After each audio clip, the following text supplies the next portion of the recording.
It's Dr. Reginald Harris, and you're tuned in to ThePrezEx.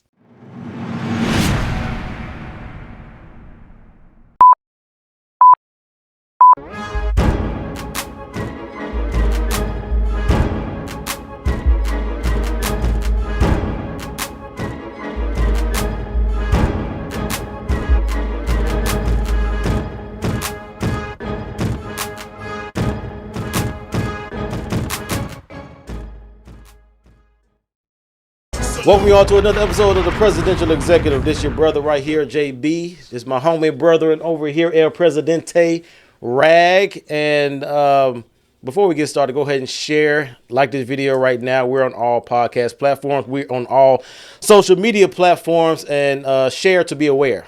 You know, that's all I can say. Share to be aware. Where are we at though? Let them know you got to go through the list real quick. We're at the ThePrezEx TV. Right. You know, that's and on. What are streaming for the people who like to stream? You got to give them the list, JB. They want the list. He trying to let me go with the list. Yes. Okay. We're on Apple Podcasts. We're on Google Podcasts. We're on Spotify. We're on iHeart Radio.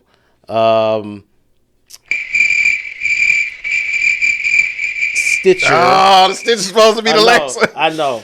We're wherever you stream it. Okay, that's all. What is it? Spotify, Apple, Google Play, iHeartRadio. It's Google Play. Yeah.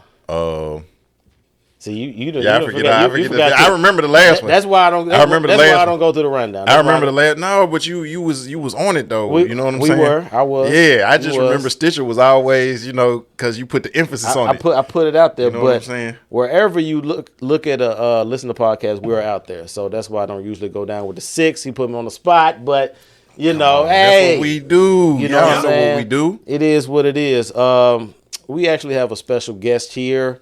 Very special guest. He's family in one way, like literally family to me. yeah, definitely family. Definitely in a lot of different aspects. Mm-hmm. We were just talking about his new rendezvous he got out there near Southwind area, wherever he had back out there. Very successful guy in a lot of different facets. He's like could we say gumbo? He is like Gumbo. If Gumbo was a person, is Gumbo. He would be that. You know what I'm saying? It's like because you want to go, but like executive, educated. You know what I'm saying? Educated. Like he was a teacher. You know what I'm saying? Teacher, you got real estate. Yeah. You got ministry. You got mental health, philanthropy. You know what I'm saying? Exactly. So husband, father, uncle. You know what I'm saying? Uncle, brother. Just some of everything, right? Yeah, he in there, man. Well, go ahead and introduce him, Rag. You go ahead. Okay, well, man, this guy, and he's married to my cousin. By the way, so by extension, That's your what I'm cousin? saying? Yeah, Javon is my cousin. Yep. Mm-hmm. Oh. Yep. Okay, because she know AO. Right. Yeah, she worked. Yeah, they from work. Right. Yep, Right. That's But right. on my That's right. Yeah. So on my dad's side of the family, my dad's side of the family, I got a lot of cousins. Yeah, you got a lot of cousins. I got a lot of cousins. I can't keep up. But yeah, man, he is a minister. He is a doctor, real estate. Actually has his own business, in that. Mm-hmm. Former teacher and still teaching. Even when though he's not in the classroom, a mentor, philanthropist, as was always said. Man, Dr. Reginald Harris. Welcome. All right, thank you. Appreciate it. Dr. Reggie. Or we just say Reggie, man, because we gonna talk about it. Yeah, there we go. And his beard is immaculate, by the way. Look. Do you see the line? Yeah, it's just a light. It's the light hitting it right. You know what I'm saying? I need to go. You put any coloring in it? You do any coloring and anything like that? Is the camera still rolling? Are we doing this on the camera, off the camera? Are you rolling? Okay. You rolling? It might be a little. It might be a little. Might be a little hint or something. Ain't nothing. Even prime time, he done put it out there like he ain't no shame in the game. I'm unapologetic. Unapologetic. Okay. But let me say something real quick. I know y'all go ahead, say it, bro. This, but it is an awesome pleasure to be here, Doc. Man, we appreciate I have been politicking my He has. sending text messages. Since season 1. This is true. I've been throwing shade on the other people that's been on there. I'm like, wait a minute. How they get on there, right? This is true. Doing what I got to do, but I'm here. Man, stop me in the church parking lot. Yeah. Yeah. Like I cut him off. You cut him I off. cut him off. Like, hey, He cut you off in So what it was we is doing this? he was driving past and I kind of honked at him. You know, and I threw the peace sign up, and he kind of double take, and he slammed on the brakes. And I got out of the car. And then, so he hit I ain't reverse. just roll the window down. I he got hit out of reverse, the car. so I couldn't go nowhere. He pulled a Suge Knight. Oh yeah, got out the whip. Yeah. He pulled a Suge Knight on that. But brother, you knew. But we here. Yeah, Yeah. we here. We here now. You knew it was happening, man. Yes, sir. And you know, I want to treat this. This is like a family atmosphere. You know, this is the cameras are rolling. You know what I mean? But you know, we want the people that do not know you. You know what I'm saying? We want to start from the genesis a little bit, so people they don't know you like we know you. Right. So you know, maybe they can grab a little inkling of what that's about as far as getting to know you. So in the beginning, let's say, how old are you? Where you from? Where you grew up at? You know, are you from Memphis? You know, whatever. So let's get into it. All right. Do I need to go back to when I was a twinkle in my daddy's eye? How far you want? Don't go back that far. All right. So we I started before we got to Memphis. So I got to Memphis when I think I was like 11. So I grew up in Cincinnati. And Bengal fan, by the way. Throw it out there too. No hate, y'all. Yeah, throw it out there too. Y'all look good. Y'all look good. Yeah. So and I saw you putting the San Francisco hat. Well, no, right I there. was going. So what and it I was wasn't even gonna say I no. noticed I was going. I didn't know what was going to happen. Win or lose, I was rocking. it's there. You know, so I did not get to watch any of the game because I've been working. So like all the last minute and 50 seconds of the game, that's all I saw of the game. Yeah. But win, lose, or draw, when we won 3 games, I'm repping. We in the NFC Championship again, I'm repping. I'm not a bandwagon. You see, I stay with my team. I'm just letting you know I noticed it. You know, and I mean, but you know what? Again, was not a bad game. At all. From what I saw and from what I've heard, like it looked like y'all had a chance, to do it. We'll get into that later. My bad, Reggie. You could. My bad. So, where was I? You Cincinnati, Memphis. you moved from Memphis to Cincinnati. Cincinnati, Memphis, little culture shock. I was like, what is Maine? So I had to change my whole dialect, right? Because, of course, they was going in on me like, where you from? Yeah. So, I mean, but, like, what is, like, the Cincinnati, like, because only person I know from Cincinnati is K-Drama. Yeah. Shout out to my guy Regis. K-Drama. Yeah, that's the only person I know, but, like. And my brother live in Columbus now, so I've been up there a few times, so I kind of know what it be like a little bit. It's a little bit closer to English. You said no Ebonics? A little bit closer to English. Yeah. I mean, it's still, it's a little different. But anyway, so we here, get used to it. High school was what it was, not too exciting. Where'd you go to high school? Went down the street to Bartlett. You went to Bartlett? Yep. Went to Bartlett. That's how you got to know my cousin. Went to Bartlett. Andre. Then exciting stuff starts when I get to college, right? Went to the Xavier University in New Orleans. Life-changing, right? Life-changing experience. Got in there for 4 years. After that, came back home. Still not quite sure why I came back home, but yet we're still here. So here we are. Let's go back a little bit. Now, I want to ask you, when you move here, like, I asked people that's been on the show, Pat Morris was on the show too, and asked him, like, where you are now, did you know that's what you, did you have a vision of what you wanted to be or what you wanted to do when you were, like, in high school? Man, I was going into college. I was gonna be an anesthesiologist. Like for like probably 6-7 years, from probably freshman year in high school, because math stuff came easy to me. I think there was a guy that came into high school. You know how they do the career day and whatnot. Yeah. And so he was an anesthesiologist, right? And so he started talking. I didn't know what the heck an anesthesiologist was. Yeah. But of course, I'm raising my hand like, so how much? People had all these other questions. So how much money do you make? Right. When he said $400,000, I said I want to be that. And so for the next 4 or 5 years, that's what I always had my mind focused on. You know how people ask you, so son, what do you want to do? That's it. I never deviated. They make that much? Let me, yeah, they do. No. They made that much then. In 94. Right, yeah. Right now, it's almost twice that. Yeah. But check this out. He's always been like that, okay? Like, you wasn't really going to breath in team ministry. Right, yeah. But like, we had the lock-ins, right? Yeah. And so it was like all night basketball. So, let's do that. So we're trying to hurry up and get through so we can go back and eat pizza and play ball and play the games and stuff like that. Pastor Slaughter there, Terry Pope, all them. Yeah. This guy. Every time, so they like, they do their whole spiel and like anybody got anything. So like, look, me, Will McGee, DJ, Percy, Eric, like we all in there. Kevin Woodard, like we like, don't nobody raise their hand. Shut up. We trying to go back and hoop. This guy every time. Who raised their hand, right? If I might interject for 1 second. So like, cause they were talking about sexual purity. Like, man, we don't care nothing about that. We trying to hoop. This man going through all the questions. He kept interrupting the flow. Yeah, and it was all about, and it was stuff that they went in on. Right. Because they're like sexual purity, waiting to get married, and he's going that. Like, dude, stop asking. So like, so if I wait till I get married, is it okay? Because some people think that it's okay if you masturbate. Like, oh, dude, why are you like? And so now we're I forgot all about that. It's like this guy is but he's a very inquisitive. He's gonna ask questions. There's no coincidence of where he is now. You know what I'm saying? That's too funny. That's no, I'm still stuck on the 400K with this. I didn't know. In '94. I didn't know that. It's like 800 now. Yeah, it's like 7, 8. That's crazy. Yeah, yearly.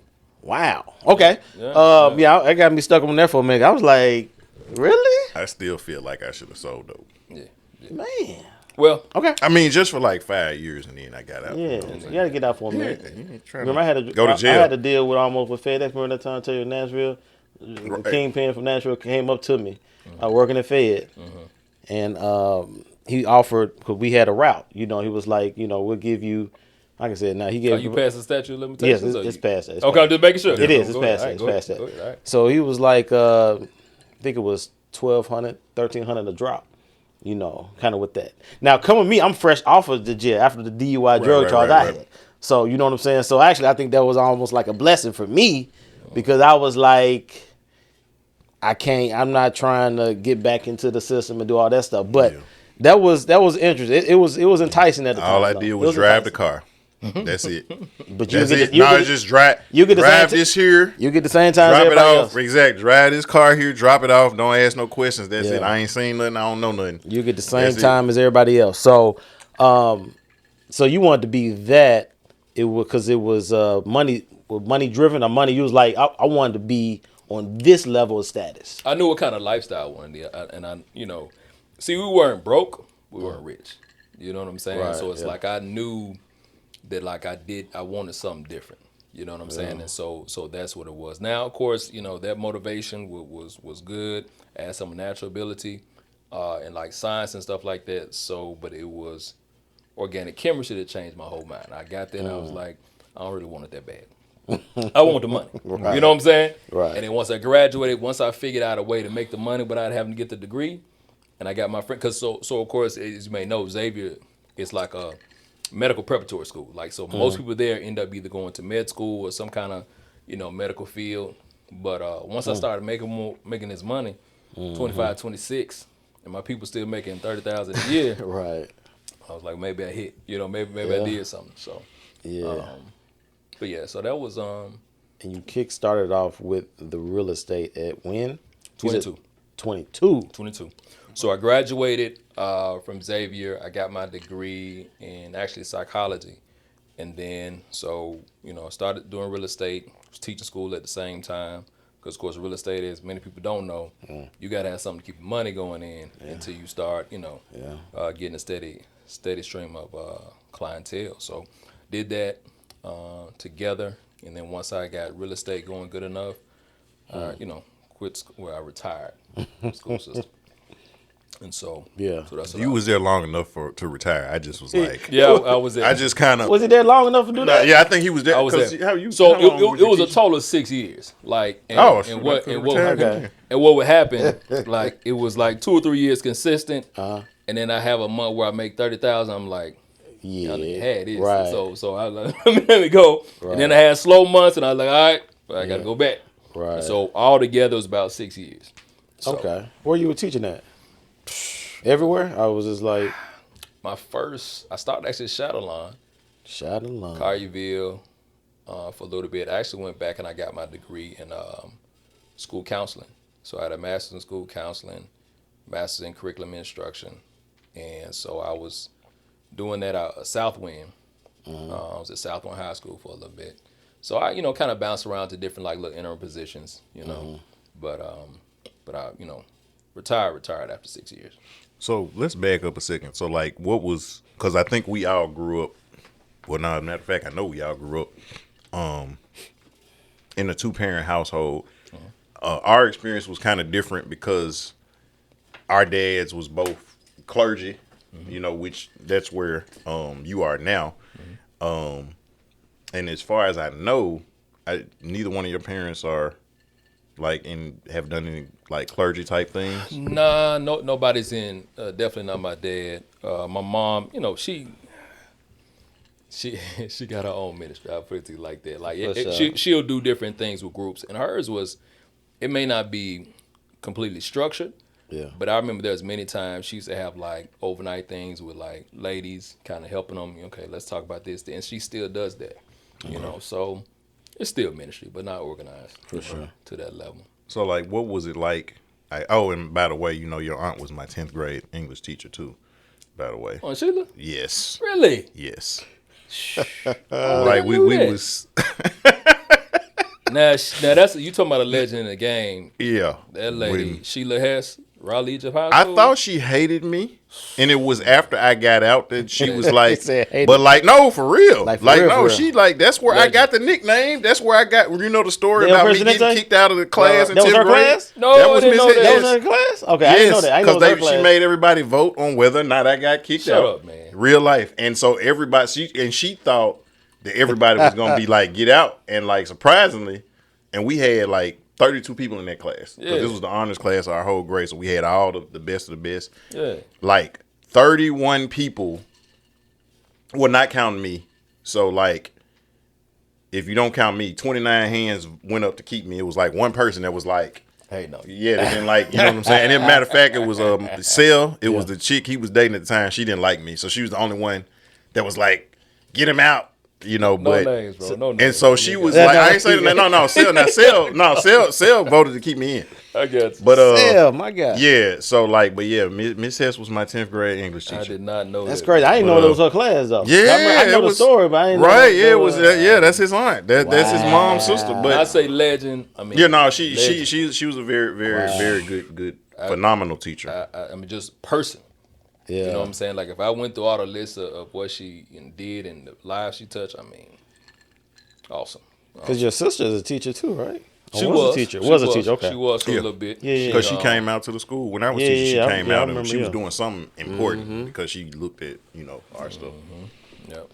So you had that. So sounds like you come from a very educated family, a very. But now, what was it like growing up in the house though? Because I know you had certain rules for sure and stuff. I know your pops didn't play, Not at and all. my pops didn't play. Yeah. Like, what was it like growing up in the house with Mr. Keith?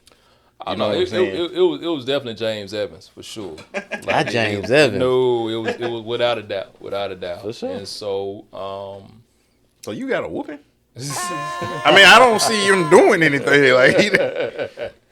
Or I thought I was slick. I thought I was, you know what I'm saying? And so, but I did get caught every now and then. Every now and then was when I used to mess up, it would be, okay, so if I say, all right, well, hey, I'm about to go to the library, right? Yeah. So it's the truth. I eventually went to the library. Right. You know what I'm saying? I eventually went to the library, but I made some stops along the way. So it'd be there's some slick stuff. Yeah. So I wasn't outright just terrible. Right. But I get it. I get it. So that, going, because when I hear other people's stories or people that, that are here that's kind of, that live in Memphis, they're not necessarily from Memphis, it's like they take on, it's a different mentality as far as, like I said, I didn't grow up poor. I didn't grow up rich. You know what I'm saying? We were kind of in the middle, kind of below the middle or somewhere around there. But just being, from here and, it's, I think you had the opportunity to see something different, to see, environment different, and a couple other things. And I think, you bringing that here, you had your eyes set on something higher than maybe that some of your peers were when you came here. Is that you think about right? Yeah, and like I said, without a doubt, I definitely attribute it to my parents, specifically my mother. Like there was no way, like average is not an option. You know what I'm saying? Based upon the way I was raised, and there was never any limitation where you can't do this or this may not be an option for you. And I didn't really realize other people went through that because I never experienced it. And so, like even like when I was 13, that's when the first time I went overseas. And so, looking back at it now, it was a big deal. It didn't feel like a big deal back then. But, I went to London, Scotland, Ireland when I was 13. And so like it just did something to me. Like, nothing was impossible. You know what I'm saying? There's no limitation. What was that? Was it a school thing? Clue. It was no. Yeah, I'm saying like it's like I wasn't Clue. It's like what? Clue. I was in Clue. I got kicked out of Clue though, but I wasn't even in Clue, man. I didn't make that level. I was a regular guy. So I mean, like what? Like you talking about? Because had you ever been out of the country prior to like you being an adult? Like, because I never went out of the country until I was grown. I've heard of things like that. Right. Yeah, I never went out of the country until I was grown. That's why I said right. Yeah, no Clue, bro. So how did that like? Yeah, it was Mama Harris, man. Wow. She, like I said, just put the idea, and it wasn't just me. So she didn't just take me. So I took my friends, I took cousins, everybody. At some point in time, they've all been out of the country. That's in our inner circle, and she just wanted to expose us, and so it just did so much, man. And so that was her. So she connected with an organization. So we stayed in houses with different local people over there. So it was just, So JB and I would like to be included in that. Okay. So we taking family trips. I mean, I'm just saying, like I want to go. You know what I'm saying? Yeah, like I just want to see it. Yeah. You know what I'm saying? Like, I know, went to London. Yeah, London. No, that's Paris, right? Yeah, Paris. Eiffel is in Paris. French. Yeah, that's in France. That's in France. Yeah. That's it. So that, of course, and then what that moves on to, I can't do anything less for my own kids. So like my oldest son, he went to Australia. I ain't been to Australia, but he went to Australia when he was about 13. Him and my nephew went. But again, that's because of Mama Harris. So she took him, right? Right. And so, she's been to a lot. She got a lot of stamps on her passport. Okay. Man, And dope, again, bro. that's just some components of how I got here and how I don't really see a limitation on what's possible. Exposure. That's it, man. Right. I'm real focused on the exposure. For everybody that's around me, I want, and even for myself, like, I don't go into different places just to say, okay, well, let me see where I can get something from. No, I just want to be around it. Yep. And once you're around it, man, it just changes you. I'll tell you about this other trip I had a couple months ago, but it changes you, right? So being around that. So you 13. I'm trying to think. What was I doing at 13? I guess got to going with tennis. Now, I did travel more playing tennis around the country and doing stuff like that. But I can imagine like going overseas, how that can, like I said, it brings you back here because now you're not to what a lot of people say here in Memphis, just like in a gutter mentality. Right. You know what I'm saying? Or a crab mentality, however you want to say it. Yeah. You know what I'm saying? So now you're just like, it's over here. You just kind of got like tunnel vision because you see it on the side, but it's like, I've been exposed to this. But to your credit, you got to do something with that. You can be exposed to any of this stuff, but you have to have the drive and to want to actually be and do something. Yeah. And so see, y'all were exceptional at 13. Like you were a great tennis player at 13. Exceptional. Like you were exactly like I was a typical Negro at 13. You just said like, you include. I was. I got kicked out include. though. I got kicked out. All right. So like at 13, I got kicked out of school again. That was the third time in a row. I believe in the trifecta. I'm a Bulls fan, so I had to pull off a three-peat. I was also like with the basketball, I couldn't play because of my behavior, and then so I was in the band also, and I actually made All West as a percussionist because I played. But I was. But check this out though. Did not get to perform in our West because behavior as well. But my thing was, and you probably can attest to this, being like a tennis player, you had people test you because you're the only black guy. Oh, right? You don't want to hear the So, scores. like, Yes. you know, like for me, and I don't know if you experienced this because, like, as long as I've known you and we kind of, as we've gotten older, spent more time fellowshipping and everything, but like I knew you from afar, but you seemed, you know, just from observation, you seemed like, okay, this dude is, you know, with it, he's on point. But like with me, it's like, okay, you don't look like nothing because, like I said, my parents was real good at. I would say my parents have always had favor. So like my dad, y'all know my dad, but he always wears suits. So it looks like, but people don't know, like he wasn't going and buying those suits. Like that was people blessing him with those suits. Like we were recipient of a lot of favors. So like, but with me, my pants too short. You know what I'm saying? I'm always flood watching. You know what I'm saying? Like, if I had some good shoes, it was because my mom's brother, and he was a dope boy at the time, so he gonna make sure we had at least one pair of J's. So like, okay, he got ankle beaters, but he got a pair of Jordans on. But you know what I'm saying? It was like that testing. Like, did you ever feel that? And I think you've talked about this before, but like with me in places where I was at, it's like, oh, well, your dad's a preacher, so if we hit you, you got to turn the other cheek. So like now I got to show you. No, I ain't turning no other cheek. Like, I'm gonna be on your ass. Like, that was my mentality. You know what I'm saying? And I made a joke about you getting a whooping earlier, but like, cause like I said, like from afar, you were always like that guy. Why don't you be more like, you know what I'm saying? Like, you were that guy. You know what I'm saying? Like, Reggie. yeah. No. And I'm not saying in a bad way, but even like my friends and stuff would be like, yeah, like he's if you was more like Reggie, you wouldn't. You know, so it just seemed like you were always, you know, on point. So did you ever have periods growing up? And of course, I know you do a lot of counseling and mentoring now, but did you ever have periods growing up where you did feel like I gotta let these niggas know I ain't going? Yeah, you must not have heard me say I went to Bartlett High School. I went to Bartlett High School, right? And it's not like the current Bartlett High School. It was like 10 of us. When it was Nicholas Blackwell High. Thank you, sir. Because it's still on the side. A lot of people don't know it's actually Nicholas Blackwell High. So, who was a slave owner, by the way. Yeah. And it's still on the building. Yeah. So you talking about, you know, dealing with that dynamic with the black-white thing over there where they still had the Confederate flags like on the back of the pickup trucks riding through that thing. Wasn't nobody saying nothing. You, Jeremy, Rico, wasn't nobody saying B-Hall. And then it was seriously.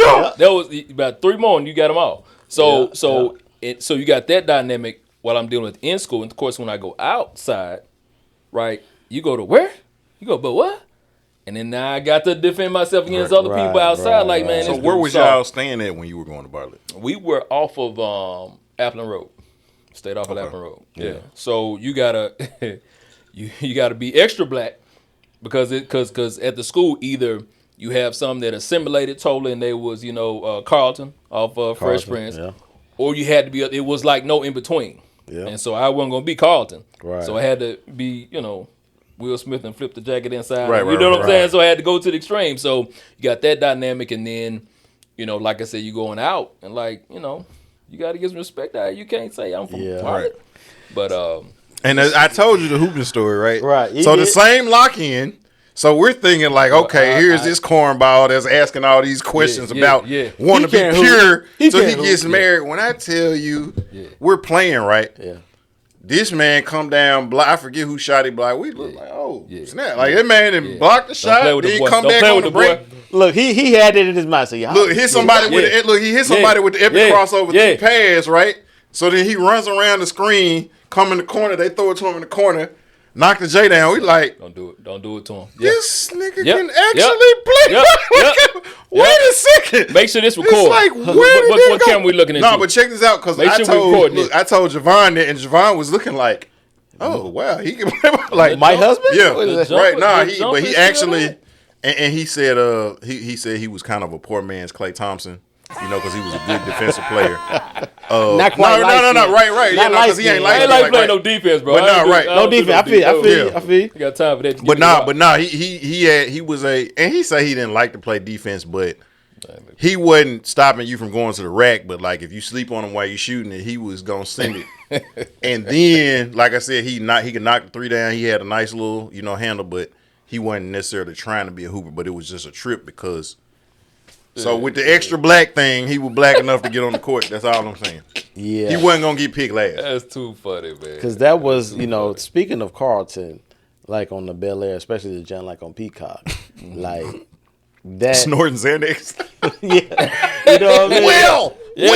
Yeah. Now it can Ain't get nobody locking no doors, but go ahead. You're ruining my life, Will. It can get to a point to where like you're intentionally trying to let people know, like, hey, you know what I'm saying? This is a question too. So you kind of being in that environment, is it like you work overtime to let people know, or did it more so happen organically? Did you like, happen to do what you do? Because just for me, I can say like me playing tennis, me in the Memphis city schools, growing up, pretty much everybody played tennis and basketball. Right. You know what I'm saying? You know how many times you get checked and do all this stuff. Well, hold on, you say everybody played tennis and basketball. Yeah, that was. Did I say that? Okay. No, football and basketball. Football and Right. I was basketball. gonna say, like, because you know my tennis story. Yeah. I was the worst. Yeah. I didn't win any. But everybody pretty much plays basketball or tennis or some football, basketball or football. There we go. Appreciate it. And so for me, it was. Did I work? I didn't work overtime, but I made it intentional to let people know. Did you have to be though? What you mean? I mean, like extra, because come on, man, like Rod and Tommy. You didn't have to, you know what I'm saying? Like it was a natural. Yeah, like when I remember when we first got cool. Like I didn't never. On the back end, I was like, "Oh, that was you that was playing tennis." Because like when I met you, you didn't seem like the tennis dude. You know what I'm saying? Like it was like, "Oh, wait, that was you." So that I know you got the question for him, but it didn't seem like I guess it seemed like maybe you more had to fit in when you were playing the tennis versus. Right. It was more so like everybody knew my big brothers and stuff like that. Now, as far as some of my peers went. That's where because I played basketball for AAU until I made that cutoff maybe at 13, right? 12, because that's 13. what you and Pat was talking about, like when y'all played together, right? Yeah, so so I had to, as you would say, let people know, kind of like, hey, I do this, but don't try me. That's how I got in a couple of my fights. You know what I'm saying? I had a little quick temper. You know what I'm saying? So you do or say something, I'm jacking. You know what I'm saying? Like I told y'all, he is Mike from Why Did I Get Married? Checkmate. So the question to you was, did it happen for you? Like, was it intentional? Like, look, you know what I'm saying? In my mind, I know for sure I got to let you know that, hey, I may be not from here, go to Bartlett, but, you can't play games with your boy. It was. But like I said, it's what it was at the time. That's why I skipped over high school, even though you keep me there. Yeah. To college. I noticed. I skipped over high school because it's kind of a blur because I don't really have. I don't want to say it was just boring, but it just is not the most exciting part of the biography. You know what I'm saying? Yeah. Like, but when I got to college, I was able to kind of settle down a little bit more, and that wasn't even a thought anymore. Yeah. You know what I'm saying? Because I go from being 10, 12 of us at Bartlett High School to being 10, 12 white people, or Asian people at Xavier. And so now I'm in an environment where these people they look like me, but not only look like me, but they're dialed in and focused on trying to be something. Right. And so, that's why I tell Xavier's people. Not an HBCU, is it? It is. Oh, it is? Okay. It is. Okay. That's why I tell people, all HBCUs are not the same. Right. And so that's why, it was such a switch for me, a good switch. Because I was able to kind of dial in and, become to just focus on, what I was trying to do. Because just like the stuff, like when I'm raising my hand, asking questions, in my head, I'm always 5-10 years down the road. So I always, people mess with me like I'm a young old man, but I've been like that because I'm thinking about, like, I live in the future, like mentally, like I'm there. Like, so when we talk about these different things, like how's what I'm doing right now going to affect me in the future? So that's what I'm thinking about. And so that's why I'm asking the questions. And even when it talks about that virginity thing, I almost made it. My plan was to make it till I got married. So I got close, It's hard, kind of close. figuratively. Pretty but close. Yeah, it's hard. Yeah. Yeah. But yeah, It was a plan. I totally feel you. Yeah. I understand. I that. don't. You No, I you mean, don't. but you gotta It was a understand. plan. We talked about this, and we talked about this when we had. Yeah. I can't remember who we had on, but like, I think it was Jasira. Shout out to Queen Jasira when she was on. But like, so for me, you know that thing when I was 4, when I was 6, being molested by the two sisters when I was 4, and the older woman when I was the grown woman when I was 6, and that was a 9-month period. Like every day when I come over to, like, imagine y'all are babysitting, you know, one of EJ's friends, and like, you know, you got a cousin or something that stays with you, but that was kind of the situation. So like my mind, so like when I was in 5th grade and everybody's like, "Oh, look at her panties," I'm like, I didn't seen her. Yeah, I didn't actually seen real titties. I'm not tripping off somebody, you know, with some little hearts on their drawers. Like I know what a, you know, actual coochie look like. I'm not studying it. So, you know, at 12, we were playing that, you know, our house was the house where everybody came to kick it at because Rochelle and Teresa was working.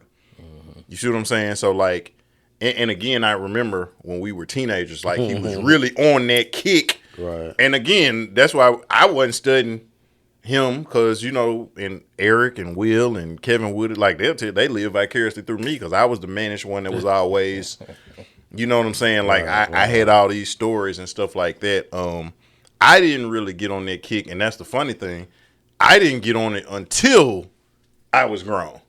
And I had that period of 4 years where, like, when I was passionate to Christ, Roche, like, He said, I can't tell you how many women broke up with me because I wasn't going. You know what I'm saying? Like I was not going, and I almost said something, but I wasn't going. We'll talk about that off camera, but I wasn't going. Don't say it. Yeah. No, we gotta have that person. We gotta talk to him before we get him on.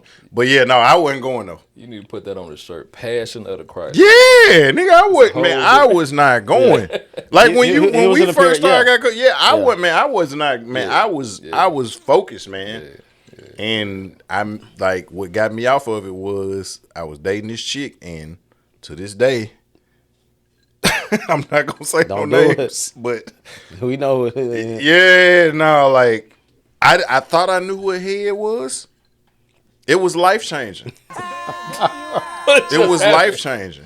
Oh, what just It was life changing. You know. Nigga. What just happened? No. You know El Presidente. No. Yeah, you know what when happened. I tell, dude. What just You happened? know what happened. I'm saying, but again, so like, what made you get? Because segueing, and like, what made you get off that path? Because like I said, for me, and it wasn't even a planned thing. It wasn't like I asked for it or whatever. Like we were talking, and you know, we're sitting there, and again, I'm focused, and I'm hugging her. She's holding me, and we was something serious. Then next thing I know, we started kissing, and she started rubbing on me.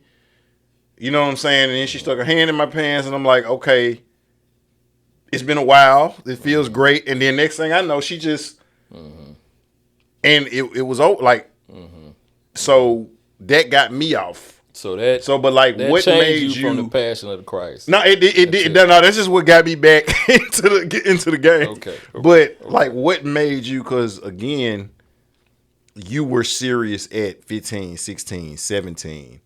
And again, like the difference between us, we grew up around clergy. Like his dad was a pastor. Like my dad wasn't a pastor, but all my uncles and cousins and stuff are in the church, like ministers, doctors, got their PhD in some type of theology and ministry. Like that's what they do. And so, like I said, as far as I knew, I didn't know Mr. Keith, you know, your mom being in the clergy. So it tripped me out, because like you was just like a regular dude, but you were very serious about your relationship with the Lord. And so it's crazy, because I think it was a few years ago when we was in Connect Group, and you actually told me like, yeah, I almost made it. And I thought, I was like, wait a second, I thought you actually made it till you got so you almost made it. And he was like, man, when I was in college. So like, talk about that. Like, what got you? Yeah, you just tell the story. Thanks, sir. Oh, this is too fun. All right, so for me, it was the subtleness. Like it wasn't just one thing. It wasn't just one situation, sit in a car. It was a subtleness of me kind of getting away, and what I like to kind of live in was the gray area. You know what I'm saying? Like when you living in that gray area, and then when you run up on the wrong one, Right. and they not cool with no gray area, it's either You got to be black or white. you got to be black or white. Yep. And so she pulled my card, right? And then that kind of it happened. And then, but even after that first time, it was 3 years before anything happened again. You know what I'm saying? So it wasn't like a fall. I mean, it was, I messed up, but it wasn't like a fall. So Right, yeah. But what did get me off track was just, not being all the way committed. You know what I'm saying? And even, going back to your other question about why didn't I get into it earlier, man, like I said, I live in the future. And so that's the reason, like, I don't drink, I don't smoke, I don't gamble. You know what I'm saying? It's not, true enough, it was a dedication to the Lord. But even in the times where I was not as dedicated to the Lord, I didn't do it because I didn't want to get addicted to anything. Mm-hmm. And that was the same thing with sex. When I saw what people were doing for that thing, I was like, nah, I can't do it because I don't want to lose control. You know what I'm saying? And so that's really, for me personally, that's why I haven't done a lot. And even me now growing older, like knowing myself, even though I could gamble a little bit, I don't do it because I know me. I don't think I can lose.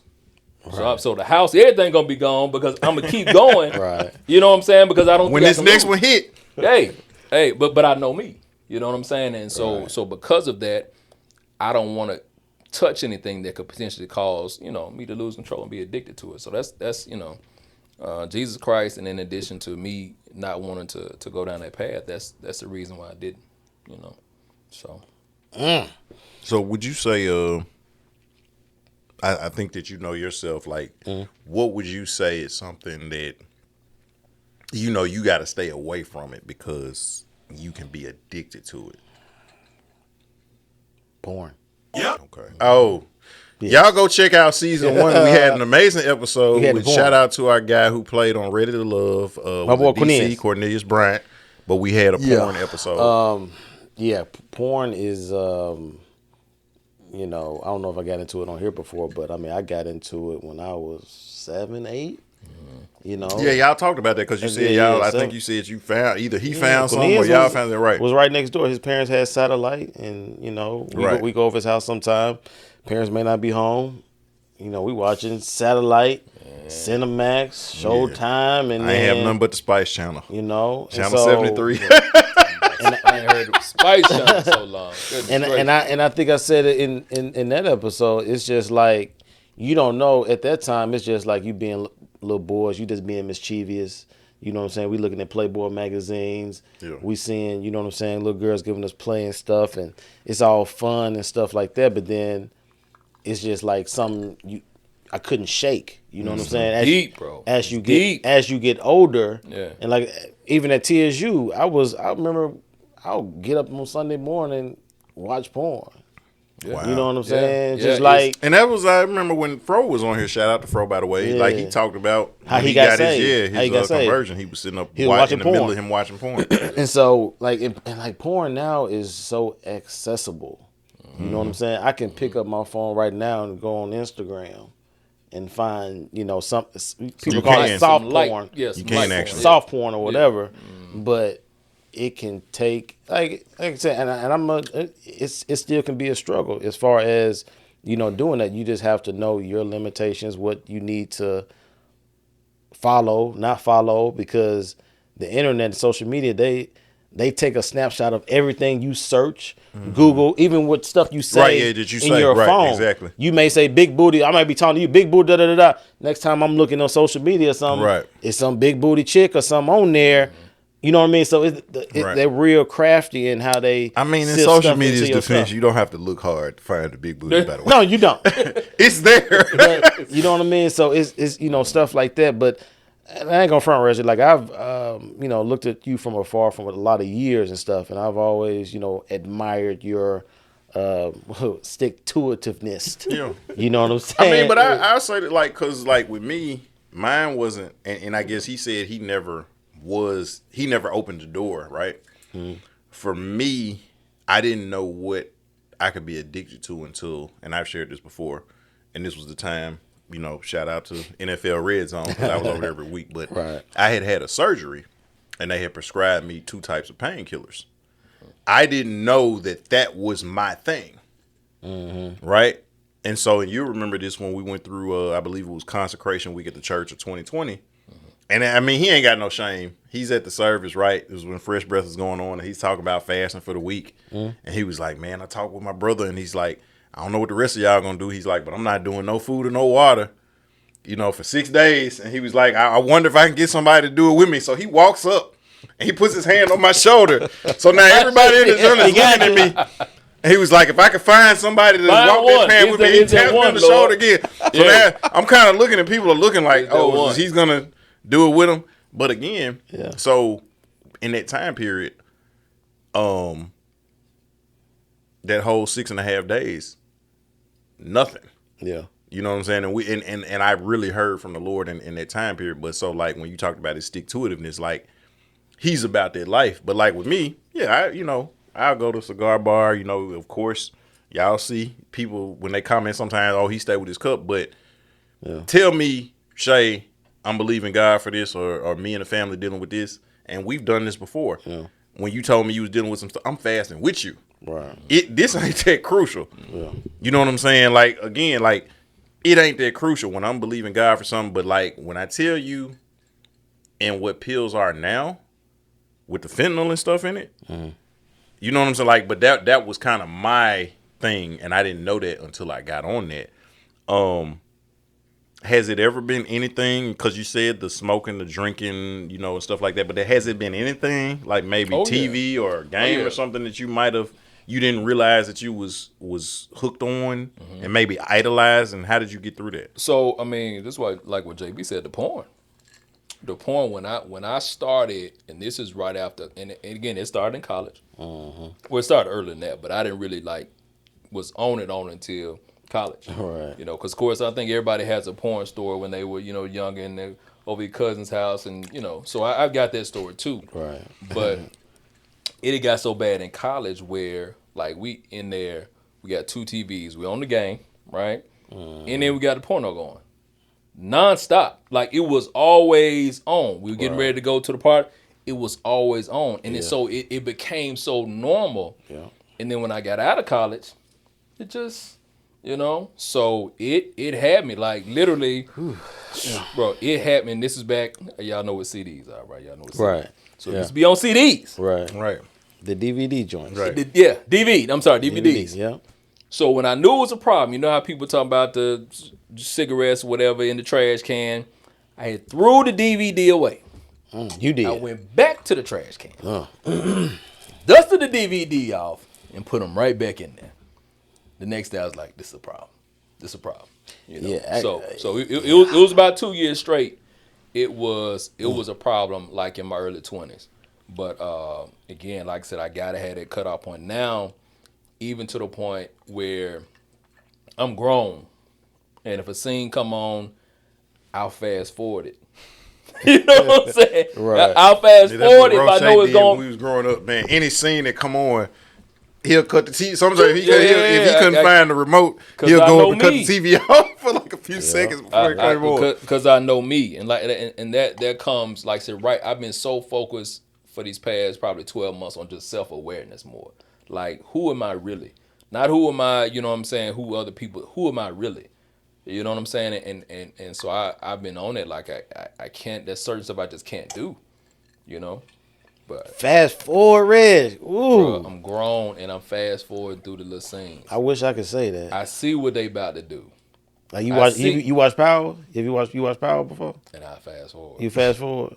Cause they get hot on that joint. I don't fast forward anything. Did you fast? But you gotta remember, that's not my and I think we talked about this. Again,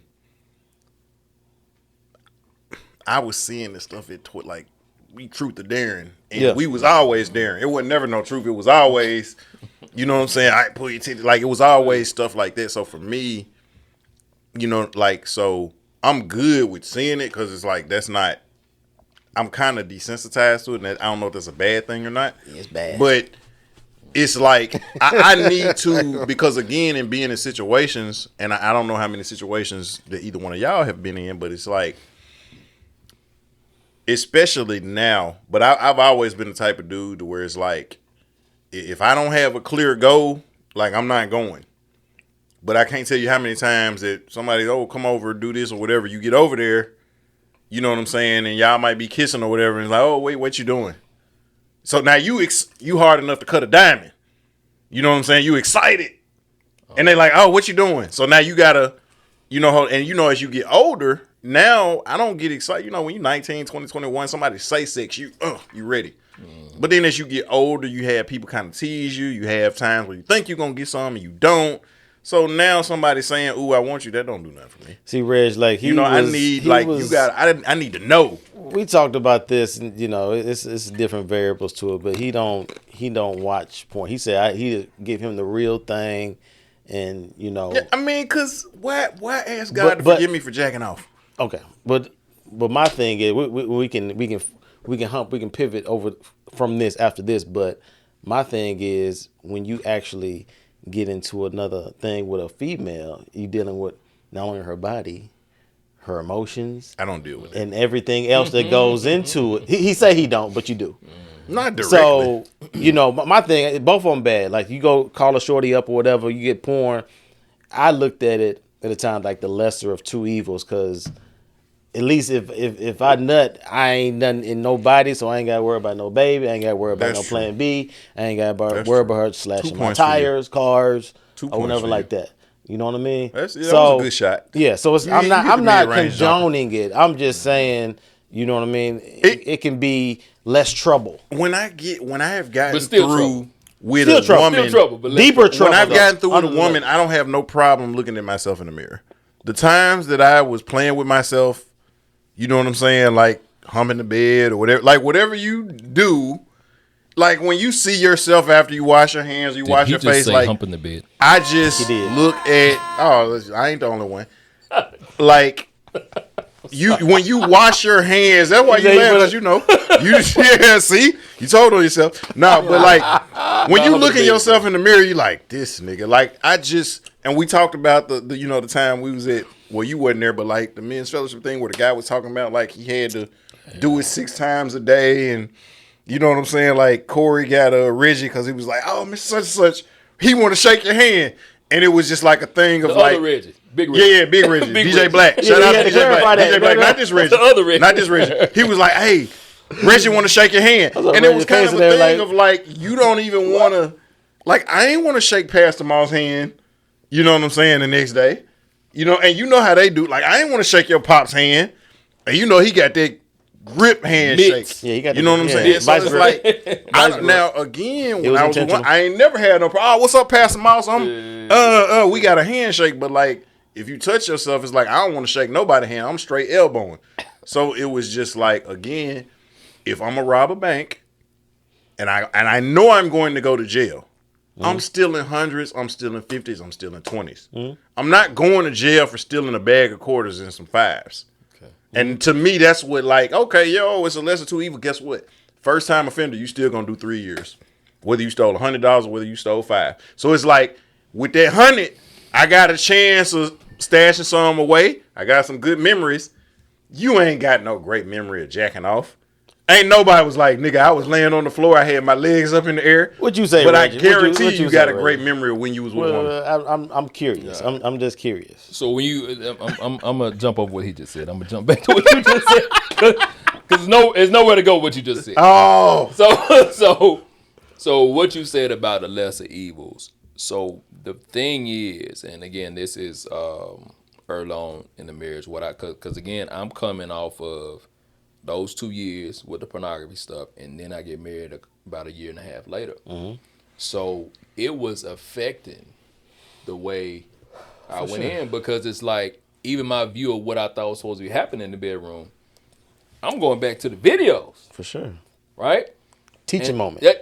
You see what I'm saying? Yeah. And so it's a lesser evil, but it just impacts so much. Like, even the way you dealing with other women, like it's like a constant. It's way deeper. Yeah, it's way below the surface. Spiritual. It's spiritual. When you're dealing with the porn, it's way deeper. And you literally are letting somebody into your.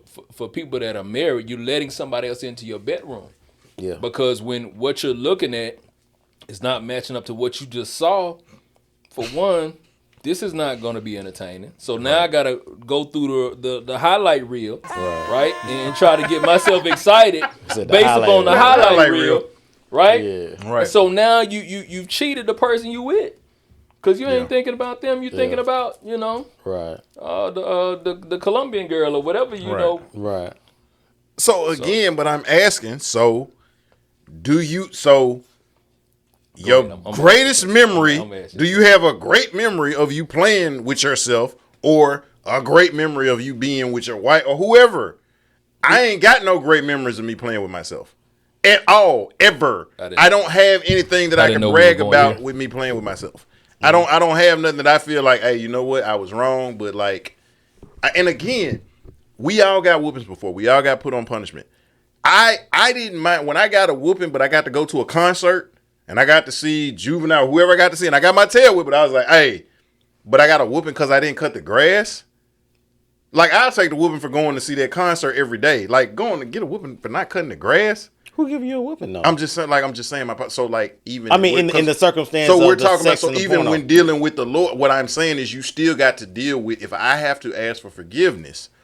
My thought process is because even Jesus said when you go through that process in your mind and you meditate, when you do it in your mind, not just the thought, but when you entertain it, when you actually go through it and you've actually done that thing in your mind, you're just as guilty as if you actually did that thing. Right, now, I'm not advocating with somebody. I'm not saying you should do it. Let me come back to you. The greater way is self-control and not doing it. I'm just saying. But if I'm going to do wrong, if I say, okay, you know what, I'm finna jump off this cliff, and that's just me. I'm not saying that everybody should do, but that's just me. If I'm going to actually commit to doing it. And like we think about the Chris Rock, Will Smith thing. If I know I'm finna hit somebody, I'm not finna come up there and slap you because you might kick my ass. If I decide that I'm finna hit you, I'm finna come and try to take you out. I'm not finna and then you mess around and kick my butt. So if I'm gonna go out and be embarrassed, I'm finna go all in. So if I'm finna do that, go ahead. So back to going all in. The going all in part. Again, I hear you loud and clear. But you're going all in with somebody else. And you knowing what you already know, like you told me about the way you were raised, clergy, and now you with somebody else, what have you done to the other person? You know what I'm saying?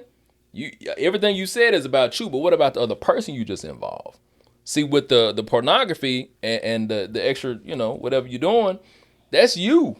Still bad. Still bad. Still bad. But what you're talking about, involved you're jeopardizing the life of somebody else. You don't know what that's going to do to the other person. I don't care how cool she may be or how, witted she may be. You don't know how she responding to that. And so it's too dangerous in that part. I don't want that on my conscience. I got one testimony, terrible testimony. Speak it. Out of those, the first person that I ever won to the Lord, I was maybe like 12, 13, right? You were 12 or 13? Yeah. I told you he was serious. It wasn't the game. So for sure. I remember I won her to the Lord. I got home from college, and the first people I slept with when I got home from college was the same girl that I won to the Lord. I saw her at a strip club. And man, that still messes with me. Still, I almost want to call her. I can't call her. Yeah. Unless, Lord put it in front of me. But it still messed with me because I did that. You know what I'm saying?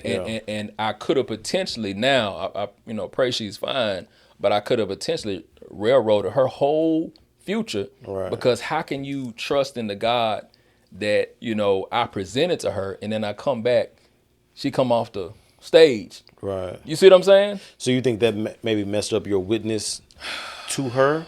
I pray it didn't, but it had the opportunity. Potential. Opportunity to. Yeah, and so I bring up that example because that's what when you bringing somebody else into your stuff, then you don't know what it's gonna do to that person. I don't know what I pray she's cool, but I don't know what happened. Right. And that's where I'm coming from with that because I know honestly when I stopped being promiscuous, you know what I'm saying, was really when I got into the word. I think it was maybe in one of the maybe 1 Corinthians, 2 Corinthians, and it was talking about what I got from it, it was talking about kind of like soul ties, basically, as far as when you actually dip in and, you know, with another woman and stuff like that. So when God gave me a revelation of that, it was like, dang, like, you know what I mean? And, you know, and it's to another level too. I think I talked to you about this stuff too. Like when, you know, people always we talk about on this show, like women, they can be, all of them can be crazy. It's just a level of it to it, right? But it's like, if you keep on sleeping around, you got all of that stuff in you. And so now not only are you fighting with that person, but you're fighting against all the other vibes or energy or soul ties that she has slept with. Yeah, the preacher man coming out now. You know what I'm saying? And so now that takes it to a whole nother level, not even what you're dealing with personally, because you be cool, we dudes, whatever. You know what I'm saying? Hey, we know what it is for us, but for them, you know, she got 10, 15 other things that she dealing with. If I would believe in soul ties, right? You think this you cool? I would believe. This is the only reason why I don't believe in soul ties. Number one, you don't believe? No, I don't. Number one, because I have not found a chapter or verse, Old Testament, New Testament, period. Number two, every woman, if they've had a bad sexual experience, women will straight up act like they don't even know who that nigga is. How come you ain't soul tied to the nigga that was 2 pumps in a swivel? Keyword. You're only You're only soul tied to the person that you were actually emotionally invested in or had good sex with. Who said that? No, because man, these women don't even be thinking about a dude that was whack sexually or didn't do nothing for them or whatever. They didn't really like him or whatever. They was drunk or they was high. They don't be soul tied to that person. They be soul tied to the nigga they was creeping with for 5 years. I don't think they be soul tied to their baby daddy. They be soul tied to their ex-husband. They don't be soul tied to that guy who they thought was cute. They gave a chance. He was 2 minutes. It wasn't nothing to them. They're only soul tied to the person that they've had a deep, serious relationship with, or the sex was really good. I think you're talking about emotions. But what I'm saying is, again, with your exposure, with your exposure. And I'm just talking to the people that I've heard or they talked about, and you hear that came from a video DVD series of somebody who was preaching and everything, and it sounded good, and everybody jumped up on the bandwagon. But that is my issue with the body of Christ, because just like people talk about all of these 100 different types of fasts, it ain't no 100 different types of fast. I just told you, there's only one. If you're fasting, I'm like, oh, well, I'm not playing the game. That ain't no fast. I'm with him on this. You're just not playing the game. Preacher man, when you go to sleep, you're not eating. You see what I'm saying? But I'm just what I'm saying is, but people, we make up all of these terms of stuff, and it's really not. I get it.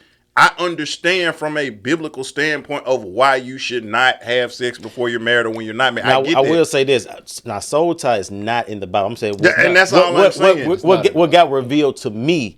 Now, maybe I can articulate it in a different way, but I can't say any other words other than soul tie. But I think people understand what I'm saying. I'll say it like this. The reason why I should not do it is because the scripture says that I should not do it. Period. Right. Ain't no soul. All that other stuff is irrelevant. If he says I should not do something, it's for my benefit, whether it be because of diseases, it's deeper than whether that. it be because of, it's deeper than that. You know, emotional stuff and everything like that. But at the end of the day, if he says I should not do, and it may just be to see, do you idolize this thing? Do you love and respect and revere me enough to be obedient to me and do what I tell you to do because I have a better and bigger plan for you? Do you trust that my way is better than your way? Is it just physical? So this when you talk about sex, so, you know, forget the term soul tie. Is it just physical? Is sex just physical? Are you saying there's no spiritual element to sex at all? I'm not saying that there isn't. I'm just saying for me. So is that yes or no? For me, it's physical. I can't speak for nobody else. But he basically answered your question what I answered your question. Okay. No, for me, it is physical. I can't speak for you. I can't speak for... Is there no spiritual aspect to it? Is there some kind of spiritual aspect to sex itself?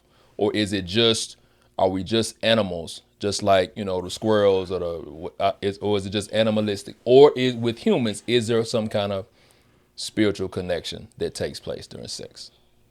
Yes. Okay. All right. I'm done. Okay. All right. I don't have a problem answering a yes or no question. I'm just saying. I don't have a problem answering a yes or no question. I got you. I ain't gonna put a shovel out. No, I don't have a problem answering a yes or no question. Right. I got you. All right, so let's pivot over now to. I mean, clearly we know you have a successful realty company. Work in progress. Work in progress, brother. Man, that man got a whole building. When I helped out at Collierville delivering their mail, I done delivered to their building. I don't want to hear that. What are you saying, Rick? Prince answered the door one time when I delivered the mail to him. This is the humble Reggie. This is the humble work in Dr. progress. Reggie. Work in progress. He got Harris Realty out on the sign on the. Let me brag for him. I think maybe you won an award like $1 million, something, whatever it was before. Was it $1 million? Just numbers. Just numbers? They just numbers. But it's more than progress. That's what I'm getting at. Oh yeah, no. God has been blessing. God has been blessing. But when you talk about the business part, I feel like we're just getting started, man. I'll be honest with you. Really How many employees do you have? We got 50. It's either 57 or 58. It's not a work in progress. If it was like 3, it's a work in progress. Well, based on my exposure, it's a work in progress. Right. Okay. So So when did Harris Realty start? 01. 01. And I started 02. You or your auntie started? Who started? My parents. Your parents. Okay. They started in 2001. I graduated in 02. Then I came in. Okay. And shout out to my boy Ant. I see he's working. Yeah, like I said, Prince answered the door one time and got the mail from me when I delivered it. Yeah. So he has a lot of glowing things to say about it, and honestly, I'm telling you too, that's something that I'm interested in to do as a sidebar. So I may be getting with you at some point. We got the school too. Real estate school. In time, I heard about that. Started in 06. Okay, and so dealing with realty, and you also being, in the clergy, as well. Do you see a way that those worlds can merge and be beneficial as far as like putting, like Dave Ramsey comes to churches and does the debt-free stuff, the snowball and all that stuff. And I see how that can work with the whole person as far as financially, spiritually, and all that stuff. With what you're doing, do you think it can be of benefit to the church? You better believe it, man. We and so this is I've had more of a philanthropic push with my business in the probably past 6-7 years. Before that, I'm trying to rake it up, make as much money as I can, as quick as I can. But I had my I call it quarter life crisis, where I was when the market crashed, then it started to come back, because that was rough. I went from making 350, 450, and then all of a sudden 50. You know what I'm saying? It was serious. And so as I began to come back and kind of get my feet back under me, about 7 years ago, I was like, it's got to be bigger than this. And so what I started doing was making sure that I have a certain percentage of first-time home buyers. You know what I'm saying? That I'm pushing to advocate for. Because a lot of times first-time home buyers have a lot of work. They don't know what they're doing. They don't know what they want. So if I'm just focused on getting money, I'm not going to pick up a lot of first-time home buyers. Yeah. But to answer your question, when it comes back to the ministry part and the business part, it's mandatory for me now, because that is, when you talk about black and brown, that's how we get started. If you don't have a rich uncle, don't have, anything like that, you got to start with the house. Dr. Howley had a thing on Martin Luther King Day where he was talking about where do we start with economic, how do we do it? How do we fix the economic issue? And for me, of course, the lens I'm viewing it through is real estate and insurance. Like, people, like you talking about Master P, how did he get started? $10,000 life insurance policy they got from somebody. He kept flipping into Yeah. And so for me, ministry-wise, that's another part of ministry. Martin Luther King, who all these people that were actually making moves, they were people that were in the church. You know what I'm saying? They were radical pastors or radical in their own space. Yeah. And so for me, my push would be that. I mean, not just help people get their first house just so I can get a commission. It's not about that. It's so that you, whoever you is, can get your first start. You know what I'm saying? You sit around and die, and then you have nothing to give.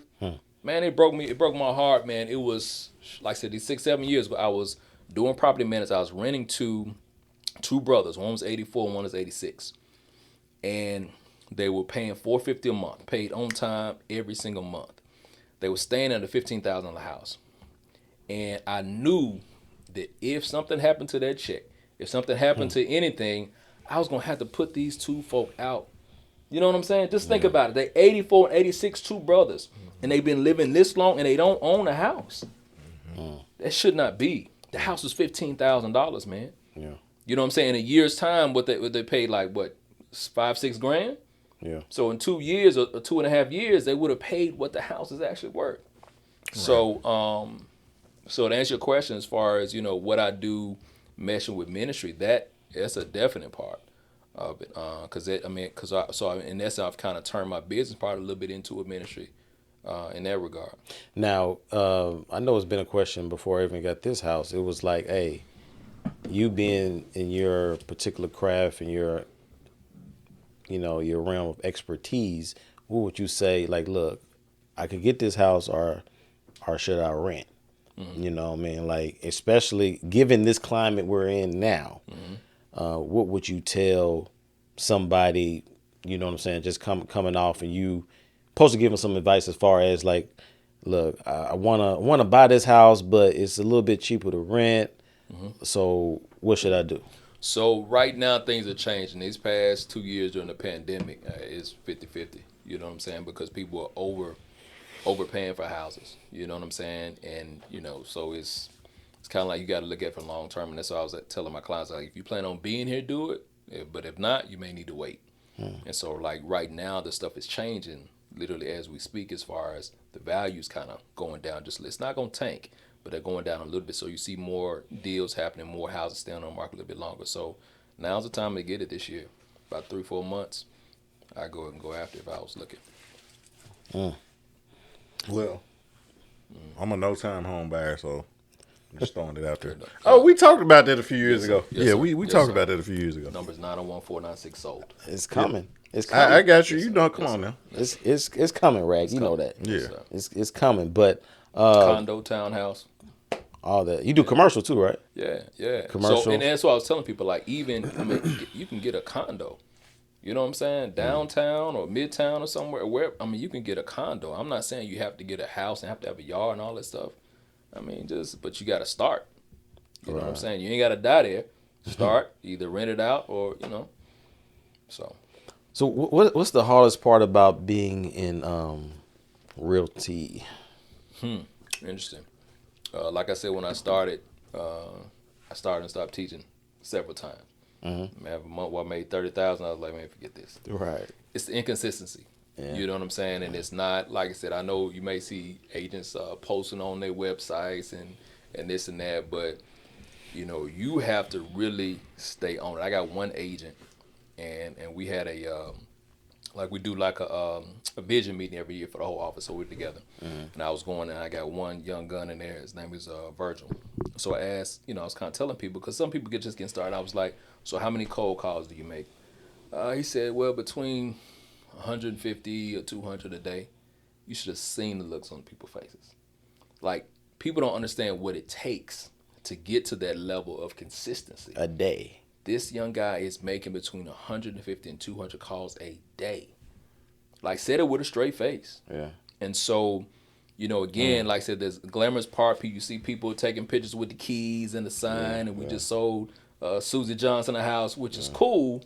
But in order to really kind of make it, you can't just do that every now and then. Like, you got to have, and that's why you see there's more women in the business than men. It's not by accident. That's true. Like, at our office, we've got, I mean, one time I took a picture, looked like I was, you know, the Mac or somebody. But because we've got 50 women. Mm-hmm. And like 7 dudes. I'm serious. Of the 57 employees you got, 50 7 women. dudes. But what happens is a lot of times you have to, they're married, and you got one person that's working, or, you know, like, because it's hard to do full time. Because you can sell 3 or 4 a month, but you may not sell into the next month. So ain't nobody talking about that, because it's funny. Like, when people talk about, man, you made this big check. Man, you wasn't with me when I ain't make nothing last month and the month before. So don't worry about this check. I gotta, I gotta recoup for the last 2 months. When you're getting that big check, you still haven't fixed it. Have you ever had a time, because one of my mottos is good, bad, and different. Like, I don't live off regrets. Like, even when I did something wrong, that was what I wanted to do at the moment. At that moment. You know what I'm saying? So if I did it, I asked the Lord to forgive me for it, and keep it pushing. And when I didn't do it, I really didn't want to do it. And I don't be thinking about what if I would have did that. Like, whether it's real estate, ministry, and I know you shared the experience that you had with the person that you led to the Lord. Like, would you say that you've had like times where it's like, dang, I should have handled this situation differently, or I should have. You better believe it, man. The source of most of my issues has been fear, without a doubt. Like, when I look back at it and I kind of peel the layers back, it's normally been fear. The reason I made bad decisions or moved too fast. Just, not waiting on God and saying, listen, okay, well, this is due then, but let me go ahead and do this and find a way. God, you ain't moved yet, so let me go ahead and do this. So, right. It's nothing new, of course, what I'm saying, but I'm just telling you that's, when I look at my past, issues and things where I messed up, that's been it. It hasn't even been, because when you look at it, it's either lust of the flesh, pride of life, or lust of the ass. Lust, yeah. So when you look at those for me personally, it's normally just been that fear part, man. And then once I deal with that and just hold on and have to deal with whatever I got to deal with until God comes through, it's not pretty. It's what it is. Yeah, they because I asked you the question I asked you just because my cousin out in California is a real big. He owns a big company in life insurance, and he's deep in it. He's like he's probably like a millionaire out there, with it. And you saying like the cold calls, like he's on it. You know what I mean? And so when I look at him and his personality, you correct me if I'm wrong. Do you think you have to be wired or built in a certain way to succeed in that realm that you're in realty? Because truth be told, like it's tough. You know what I'm saying? Like you have to, because my cousin, a couple of times told me like, come on, let's, let me come do this. But it's like I gotta be in it. You know what I'm saying? And so cold calling, 100, 200 calls a day, you getting dry. You know what I'm saying? You getting it's a lot of rejection in there. Rejection. Yeah. You get it nothing. And so it's like, bruh, like after 3-4 months, it's like, look, let me go and get this consistent check that I know I can get. So in your opinion, in your view, do you think you have to be wired a certain way because when you came on here first speaking, you're wired a different way. You know what I'm saying? As Rag said, you're different in a good way. You know what I'm saying? And so it's no coincidence that you're at the level that you are at now. And so can you teach a regular Joe on the street to succeed at that? Or do you see something in somebody be like, okay, I think he got that I think could be successful at what I do? So like I said, I get often a lot of people. It's funny. A lot of these, mothers would say, "I need you to mentor my son," or "I need you to," I'm saying. I get a lot of people even to come and say, "Man, I want you to mentor me," but a lot of them, it's just not. I'm not saying all of them, but a lot of them, it's just not in them. And so, I truly think that some of it is nature. You know what I'm saying? Like, I truly think that some people, you need to have a 9-to-5. You don't need to come out in this jungle because you ain't ready for it. For sure. You know what I'm saying? You don't want it bad enough. Because at the end of the day, I don't care whether it comes down to losing weight, whether it comes down to making money, business. You got to really want it. And it's not even just like the people that you see that, man, this person really disciplined. They're really, you know what I'm saying? They went to the military, they really disciplined. No, they want it. You know what I'm saying? They want the six-pack. They want, so you have to want it. And then you have to have something in front of you, even once you get to a certain level, that keeps pushing you beyond that. And so one thing that, of course, the biggest obstacle to greatness is, being real good, right? Because once you hit, if just a dollar figure is your motivation, then you won't keep going. Or just if you hang around people that are, you're just a little bit better than, then you won't stay motivated. That's what go back to exposure. Like, I don't want to be the richest person in the room. If it is, I'm playing. You know, and so that's for me. If I'm talking to somebody who's, you know, working a 9 to 5 and, you know, they're making, hate to throw numbers out there, I don't want to disrespect anybody, but whatever they're making per hour and they're not content with it, then you've got to find something that's going to drive you to get up at whatever time in the morning that you need to get up to be successful. And it's, I mean, with YouTube University out there, all you got to do is just kind of Google the person you want to be like and see what their routine is. If they getting up at 5 o'clock in the morning, 4 o'clock in the morning, and you getting up at 8, check right there. Speaking of that, fix it. What is your routine? Do you have a routine? Now, right now, I'm on some lazy stuff right now. I ain't gonna lie to you, because I have not been the beast that I used to be. Yeah. And so, but you put in the work for your business to be at a certain level at this point now. Correct. So it's not like in the trenches of it 20 years ago. Yeah. Like you've laid the foundation to where you. But I'm just saying, because I asked Pat the same thing. Right. I was like, but he said he don't have. He said he don't have any. So wake up, he pray and obey, and keep pushing. He gonna be home by 5:30. That's my guy every day. Right. So I was asking you. I didn't know if you had anything that you cling to personally that you do that be like, okay, this helps me out in this. So let me talk about the younger guy. I ain't gonna talk about this guy right now. So the younger guy, my thing was, I may not have necessarily had a certain time that I woke up, but what I did do, I didn't go to sleep until I got done. You know what I'm saying? I didn't allow myself to sleep. And so there are many times, you know, as Javon is, there are many times like I'll be up all night. You know what I'm saying? I go in, I may go to sleep at 4 or 5, sleep for about an hour, get up and do what I got to do. So my thing, I just stayed up, you know what I'm saying? Because I could not sleep good until I got whatever contract done or whatever. Like I just couldn't sleep good. You know what I'm saying? So rather than me tossing and turning in the bed, I go ahead and just stay up and get it done. And so with all this stuff with, you know, real estate, at the same time, I lit up until 2 years ago. I had been in school all my life. You know what I'm saying? Like, when I name out all these degrees, it sound cool, but man, that joint was crazy. You know, you doing this, and then you still got to turn all these papers in. I did a dissertation. I did all my stuff from Haiti in the middle of COVID. That joint was insane. Yeah. You know what I'm saying? So that's why I think, I don't want to say I'm in a lazy mode, but I think I'm in a reset mode now, having to come off all that stuff for all these years. And so, but yeah, just to answer your question, man, so my thing was at night. I may not have been waking up at 5 a.m. because a lot of those cats that wake up, they say, what's his name? E.T. I know you're talking about. E.T. So E.T. say, I'm up at 3:30, 4 o'clock in the morning. Yeah. I said, bro, you can't sustain that. Right. You know what I'm saying? At your age, you can't sustain it. Like, even if you do wake up that early in the morning, you got to be in the bed by 7, 8 o'clock. Right. So cut that mess out. Right. You know what I'm saying? And if you're doing, that's cool. That's your thing. Yeah. But for me, that's not sustainable. And I used to be at a point where, like, my mindset was, I'm not going to let anybody outwork me. You may have more money than me. You may know more people than me, but you're not going to outwork me. Now, this tender age of 42, you got right here, I'm on this thing like, I'm not going to let you outthink me. You know what I'm saying? The younger me was like, you're not going to outwork me. I'm going to do this, do that. But now I'm trying to think. And like right now for this year, like the goal for my business, I'm trying to work myself out of having a job. You know what I'm saying? I'm trying to turn more into a business owner than a self-employed person. So it takes faith.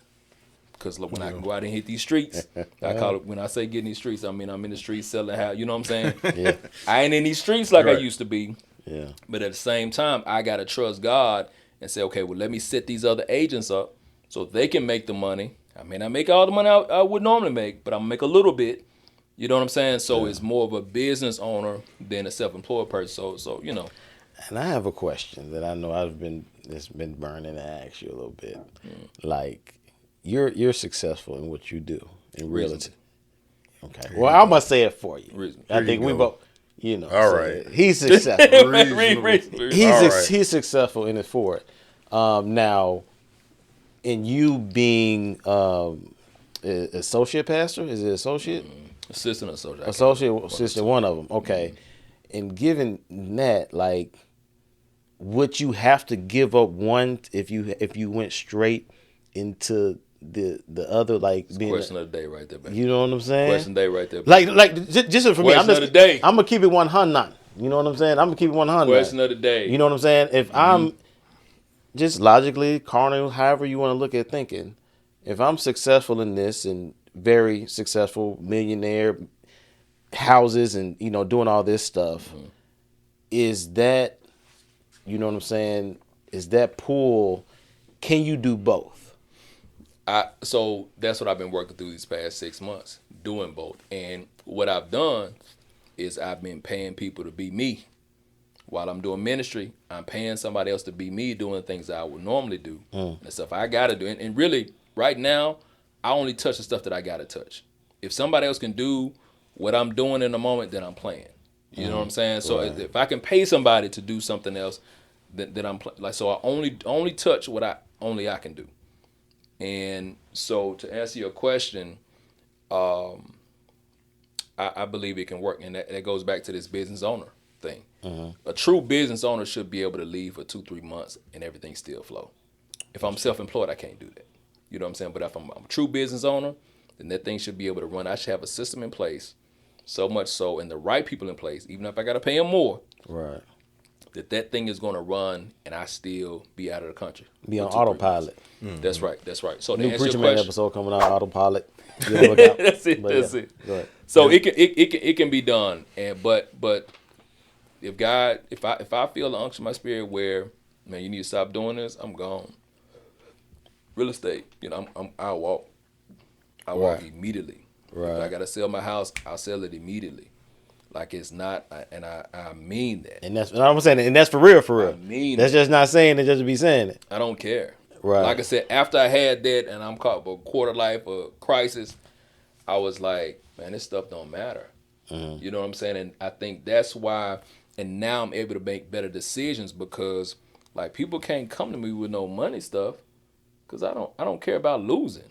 Yeah. You know what I'm saying? Because and again, it's better to be a young fool than an old fool. Because when that market crashed when I was 28, it was like I had all this stuff. You know what I'm saying? And then I come down and we go from having $400,000 a year, and then I'm down to we got a EBT card. You know what I'm saying? It was sudden. And so to know that and know that God has been able to bless me with more, and I've come back even better than I was before. If I got to do it again, I got to do it again. I got too much exposure and I got too much up here. So if I got to walk, I'll walk away from all of it. Are we recording? Yeah, I walk away from all. I mean that. But see though, like, so what I want to know is, because I would say we're kind of all in the same vein, but like with me, and I've said this before, like, just because you have a certain level of understanding or knowledge or even anointing, I don't think that you should be in front of people just because, like, it has to be a level of, number one, being obedient and being, okay, it's your time and your season to do that, but your heart has to be in that. And so, like, for me, I feel both of those. Because, like, my heart ain't in it.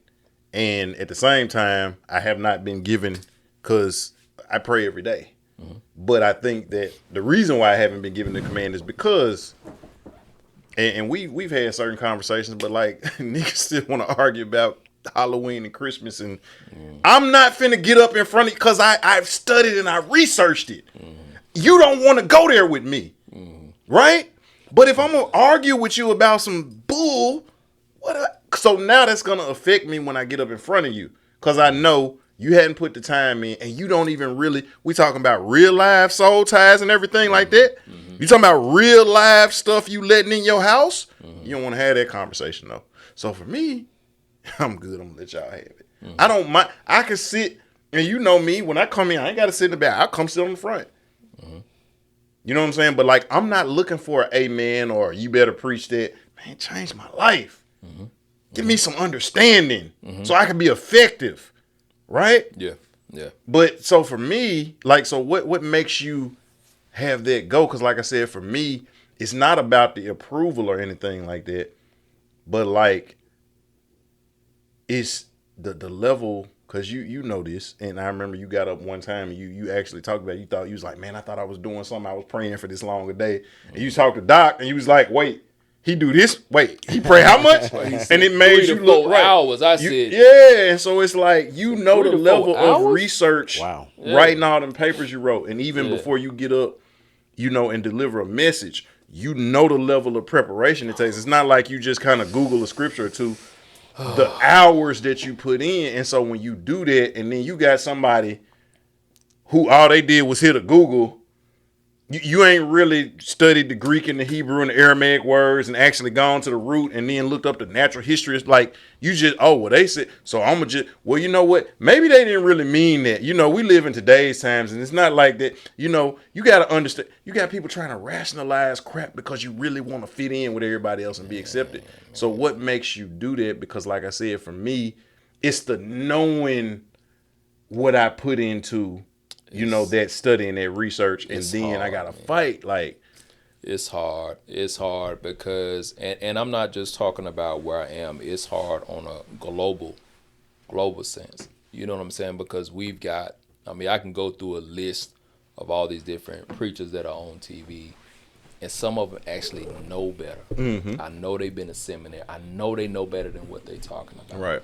And then it's really disrespectful, you know what I'm saying, to get up in front of these people and tell them stuff that you know is not true. Mm-hmm. And either they, know and are not saying what they should be saying, or they haven't respected the craft enough to study and really get it for themselves rather than regurgitating what somebody else just said or the way where they grew up. We had a conversation about this with some other pastor I was talking to, and I was like, I went back and I looked at all the stuff that I had learned when I was growing up, and I had to make sure that I knew it for me, not just because such and such said this, but I need to know, okay, was that in the right context, and the person who taught that person that, where did they get it from? You know what I'm saying? So I even went back and did even further research, because see, there's certain things in the faith where, we got these different sects. You got the Baptist, Methodist, and even within those, you got different sects.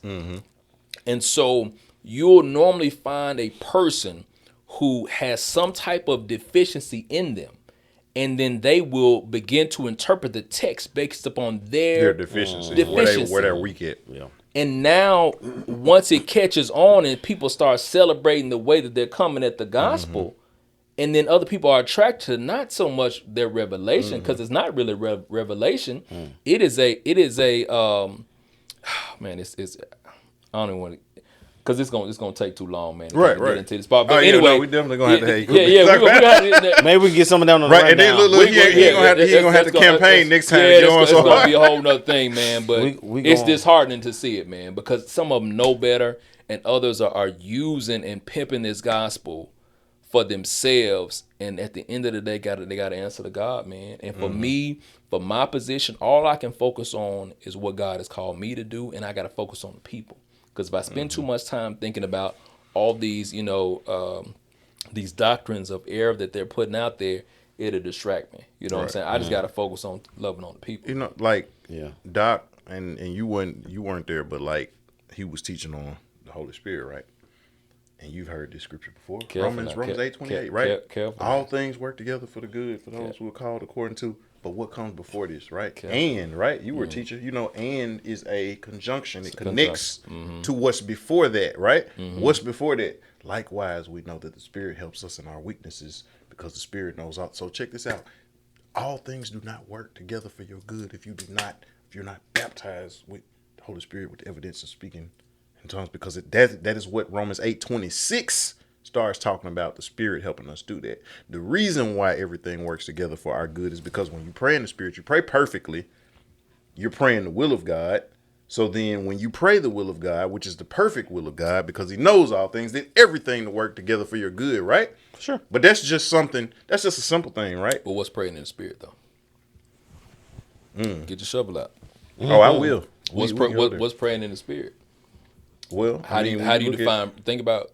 Go back. You have to go back to when it was first mentioned, praying in the Spirit. When Paul was talking about praying in the Spirit, right? What does that mean? What does it mean for me to pray in the Spirit? Does that Does that mean tongues?